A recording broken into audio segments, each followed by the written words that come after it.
ওম নমঃ শিবায়। নমস্কার প্রিয় দর্শক বন্ধুরা, ধনু রাশি তথা ধনু লগ্নের জাতক ও জাতিকাদের ক্ষেত্রে এই চলরত মার্চ মাসের 18ই মার্চ থেকে শুরু করে 22শে মার্চের মধ্যে এই সময়কালে কিন্তু আপনাদের রাশির ঠিক তৃতীয় ঘরে সূর্য, বুধ, মঙ্গল ও রাহুর সহাবস্থান এক বিশেষ চতুর্গ্রহী রাজযোগ সৃষ্টি করছে, যা কিন্তু সম্পূর্ণ আপনার ব্যক্তিত্বে এক প্রচণ্ড গতি এবং ঝুঁকি নেওয়ার ক্ষমতাকে কিন্তু বাড়িয়ে তুলবে এই সময়। অন্যদিকে আপনার চতুর্থ ঘরে অর্থাৎ সুখ এবং মাতৃতম স্থানে শুক্র উচ্চস্থ হয়ে অবস্থান করছেন, সাথে থাকছে শনি মহারাজ। এছাড়াও আপনার সপ্তম ঘরে বৃহস্পতি এবং নবম ঘরে কেতুর সঞ্চার থাকছে।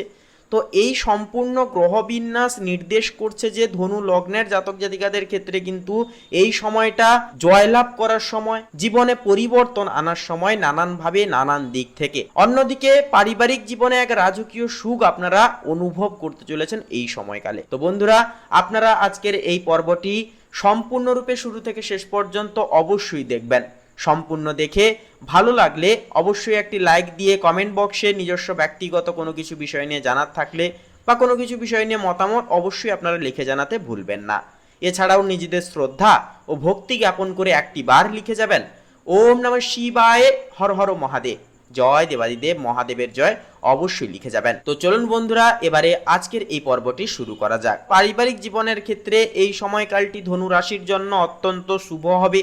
চতুর্থ ঘরে উচ্চস্থ শুক্র ও শনির প্রভাব নির্দেশ করছে যে বাড়িতে এক ধরনের আভিজাত্য এবং শান্তির পরিবেশ কিন্তু বিরাজ করবে। নতুন আসবাবপত্র ক্রয় বা ঘর সাজানোর জন্য এটি একটি অতি উত্তম শ্রেষ্ঠ সময় হয়ে উঠবে। আপনার মায়ের সাথে সম্পর্কের যদি কোনো সমস্যা চলে থাকে, সেক্ষেত্রে সম্পর্কের দিক থেকে একটা উন্নতি ঘটতে দেখা যাবে। পাশাপাশি বন্ধুরা, আপনার মায়ের স্বাস্থ্য নিয়ে যদি কোনো সমস্যা চলে থাকে বা স্বাস্থ্যের কোনো রকম কোনো প্রবলেম চলে থাকে, সেগুলি কিন্তু একান্তই আগের চেয়ে অনেকটাই ভালো হয়ে উঠবে। তবে তৃতীয় ঘরে মঙ্গল ও রাহুর প্রভাবে ছোট ভাই বোন বা প্রতিবেশীদের সাথে কথা বলবার সময় কিছুটা পরিমাণ ধৈর্য ধরাটাও কিন্তু প্রয়োজন সাব্যস্ত হবে, কারণ আপনার অতিরিক্ত স্পষ্টবাদিতা তাদের মনে কিন্তু আঘাত দিতে পারে। এমনকি সপ্তম ঘরে বৃহস্পতির শুভদৃষ্টি থাকায় জীবনসঙ্গীর পরিবারের সাথে সুসম্পর্ক একটা বজায় থাকবে। বাড়ির কোনো দীর্ঘমেয়াদী সমস্যা এই সময় কিন্তু আপনার হস্তক্ষেপে মিটে যাওয়ার সম্ভাবনা কিন্তু রয়েছে। প্রেম ও দাম্পত্য সম্পর্কের ক্ষেত্রে বলি, এই সময়টি ধনু রাশির জন্য অত্যন্ত স্থিতিশীল এবং আনন্দপূর্বকভাবে কাটবে। সপ্তম ঘরে দেবগুরু বৃহস্পতি অবস্থান করছে, যা আপনার দাম্পত্য জীবনে এক ধরনের পবিত্রতা এবং গভীরতা কিন্তু বয়ে নিয়ে আসবে। জীবনসঙ্গীর সাথে আপনার বোঝাপড়া অত্যন্ত চমৎকার থাকবে এবং আপনারা কিন্তু একে অপরের পরিপূরক হিসেবে কাজ করে উঠতে পারবেন। যারা অবিবাহিত জাতক জাতিকা রয়েছেন, আপনাদের জন্য এই সময়কালটি কোনো ভালো বিয়ের সম্বন্ধ বা কোনো বিষয়ে একটা পজিটিভ ফলাফল আসার কিন্তু একটা যোগ রয়েছে। চতুর্থস্থ উচ্চস্থ শুক্রের প্রভাবে প্রেমে এক ধরনের মানসিক নিরাপত্তা এবং আরামদায়ক পরিবেশ তৈরি হবে। সঙ্গীর সাথে ঘরোয়া পরিবেশে সময় কাটানো আপনার জন্য বেশি তৃপ্তিদায়ক হয়ে উঠবে। রাহুর প্রভাবে মাঝে মধ্যে ছোটখাটো উত্তেজনা সৃষ্টি হলেও বা দেখা দিলেও বৃহস্পতির প্রভাবে তা কিন্তু দ্রুত মিটে যাবে।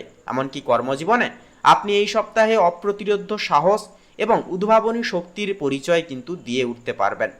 তৃতীয় ঘরে থাকা শক্তিশালী গ্রহপুঞ্জ নির্দেশ করছে যে এই সময় যারা মার্কেটিং, সেলস, সাংবাদিকতা, টেলিকম, আইটি বা লজিস্টিক্স পেশার সাথে যেনারা যুক্ত, আপনাদের জন্য এটি একটি দুর্দান্ত সময় হবে। কাজের গতি ফিরে পাবেন, কাজের দিক থেকে একটা উন্নতিগুলি আসতেও কিন্তু দেখা যাবে। আপনার যোগাযোগ দক্ষতা তথা কমিউনিকেশন স্কিল এতটাই প্রখর থাকবে এই সময় যে আপনি যে কোনো কঠিন ডিল বা কঠিন বিষয়কে কিন্তু খুব সহজেই নিজের অনুকূলে নিয়ে আসতে পারবেন। সপ্তমস্ত বৃহস্পতি নির্দেশ করছে যে ব্যবসায়িক অংশীদারিত্বে আপনি লাভবান হবেন এবং নতুন কোনো চুক্তিতে স্বাক্ষর করার জন্য সময়টিও কিন্তু অনুকূলভাবে সম্প্রসারিত হবে। নবম ঘরে কেতুর সঞ্চার থাকার কারণে উচ্চপদস্থ কর্মকর্তাদের সাথে মাঝে মাঝে মতাদর্শকতা একটা কিন্তু দেখা যেতে পারে। তবে আপনার পরিশ্রমের ফলে আপনি কিন্তু নিজের শ্রেষ্ঠত্ব প্রমাণ করে উঠতে পারবেন।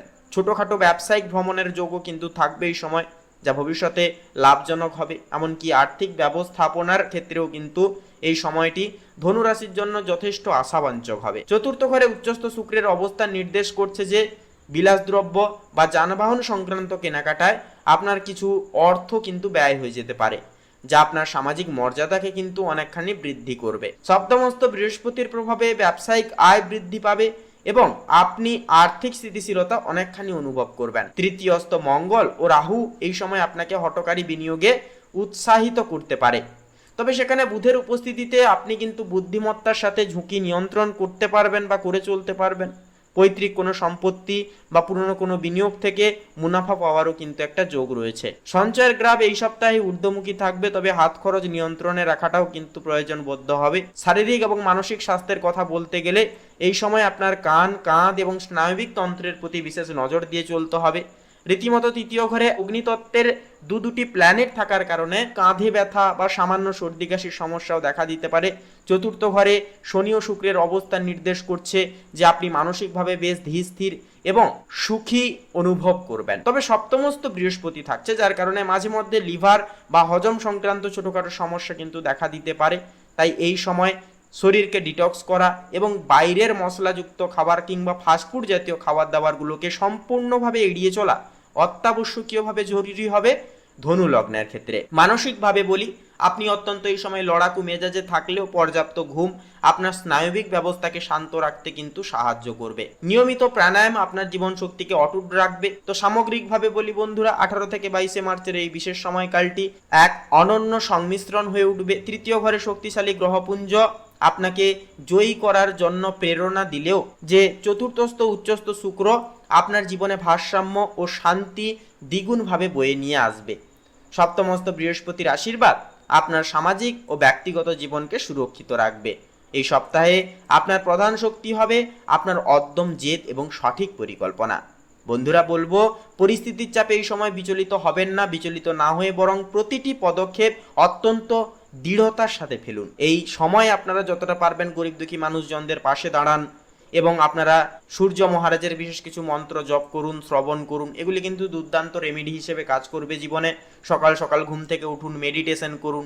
এই নিয়মগুলি পালন করলে কিন্তু আপনারা জীবনে সুপরিবর্তনগুলি লক্ষ্য করতে পারবেন। তো বন্ধুরা, আজকের এই পর্বটি এই পর্যন্ত। পর্বটি কেমন লাগলো, এই বিষয়ে আপনাদের কেমন কি মতামত বা কোন কোন বিষয় আপনারা যদি কোনো কিছু বিষয় নিয়ে জানতে চান, তাহলে কমেন্ট বক্সে একটিবার অবশ্যই লিখে জানাতে পারেন।